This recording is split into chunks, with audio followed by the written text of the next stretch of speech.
ஒரு முறை நடிகர் திலகம் சிவாஜி கணேசன் அவர்கள் நெஞ்சு வலி காரணமாக மருத்துவமனையில் அட்மிட் செஞ்சுருந்தாங்க. அப்போ அவரை பார்க்கறதுக்கு மெல்லிசை மன்னன் நம்மளுடைய MS விஸ்வநாதன் போகிறார்.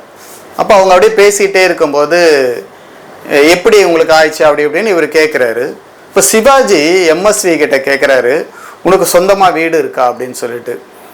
இருக்குங்களே அப்படின்னு அவர் சொல்கிறார். அப்போ எத்தனை ரூம் இருக்குது அப்படின்னு.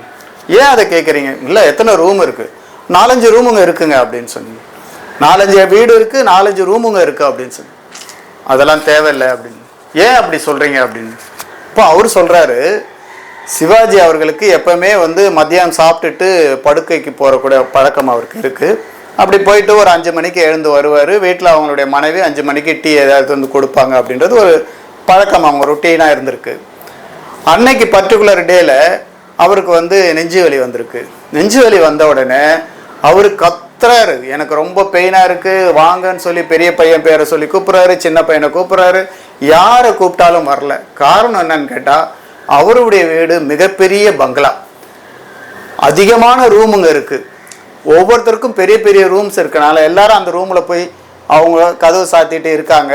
இவங்க கூப்பிட்றது கேட்கவே இல்லை.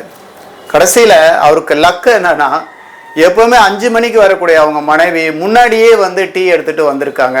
அதனால் அவங்க கவனித்து ஹாஸ்பிட்டலுக்கு கொண்டு வந்தனால அவரை காப்பாற்றினாங்க. அவர் என்ன சொல்ல வர்றாருன்னா, நிறைய ரூமுங்க இருக்கிறது நமக்கு ஆபத்து, தேவையான அளவுக்கு மட்டும் ரூம் இருக்கணும் அப்படின்னு சொல்லி சொல்கிறார். நீங்கள் என்ன சொல்கிறீங்க?